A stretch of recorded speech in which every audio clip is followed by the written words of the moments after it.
Today I'm going to teach you guys how to make honey whole wheat bread. This recipe contains slightly more whole wheat flour than a typical light whole wheat bread.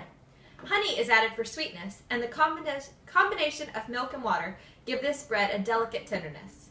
With bread machine making, the most important step is accurately measuring and weighing out your ingredients. This is necessary to make sure that the bread rises, bakes, and tastes correctly. Inaccurate measurements can cause your bread to rise too quickly or fall too quickly. It's important to put the ingredients into the bread maker according to the order the recipe says. Liquids and fats are poured in first, followed by your dry ingredients, and finished off with yeast. It's very important to spoon or scoop your dry ingredients loosely into your measuring device. Do not pack them. For this 2-pound loaf of whole wheat bread, this is what you'll need. In the first layer, you need half a cup of water. It's important to remember that temperature is extremely important. Your water and dry ingredients need to be roughly 80 degrees to help the yeast activate properly.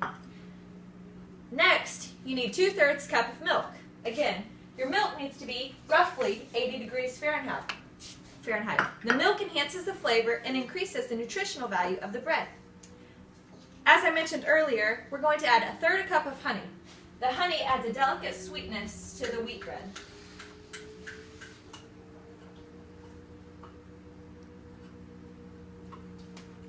After adding the honey, we need to add 1 large egg. Again, the egg needs to be room temperature. Eggs help add flavor, richness, and tenderness to the bread. The last step of our first layer is our fat. We need to add 1½ teaspoons of room temperature butter that has been cut up. Cutting it up simply helps it incorporate better. Now that completes our first layer.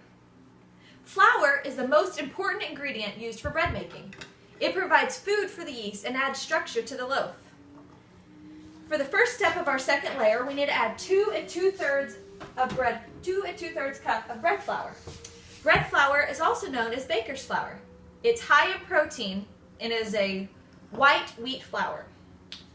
Next, we need to add 1 1/3 cups of whole wheat flour. The whole wheat flour is milled from the entire wheat kernel. Hence, it contains all the bran, germ, and flour of a whole wheat grain. Next, we need to add 1 tablespoon plus 2 teaspoons of gluten. The gluten is also manufactured from the wheat flour and yields a very high protein content. Wheat gluten can improve the structure, increase volume, and lighten the texture of your bread. Last step of our second layer is 2½ teaspoons of salt.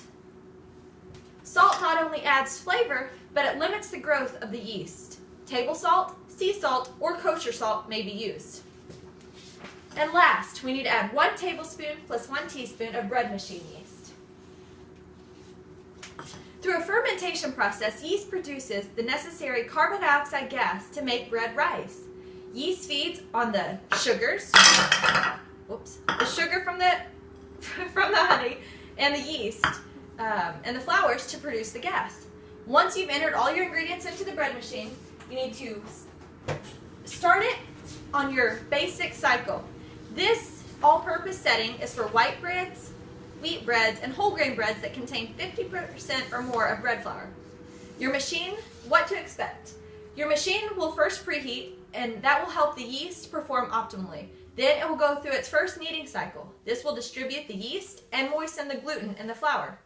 The dough will then go through a second kneading cycle that will thoroughly mix all the ingredients and moisten the gluten strands to a stringy elasticity. This is when a ball will begin to form.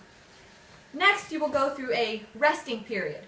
The first rising phase will begin after all the ingredients are mixed well.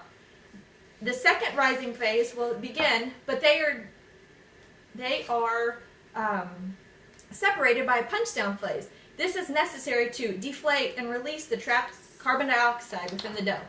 After the third rise, the bread is ready to bake. The dough will have taken shape and formed to the pan. Once baking is complete, turn out the loaf and cool it completely before cutting. This loaf was a 2-pound loaf for 32 ounces. It cost me 64 cents to make, compared to a similar 20-ounce loaf of Miss Baird's honey wheat bread sold for $2.79 at our local grocer. Thanks for watching.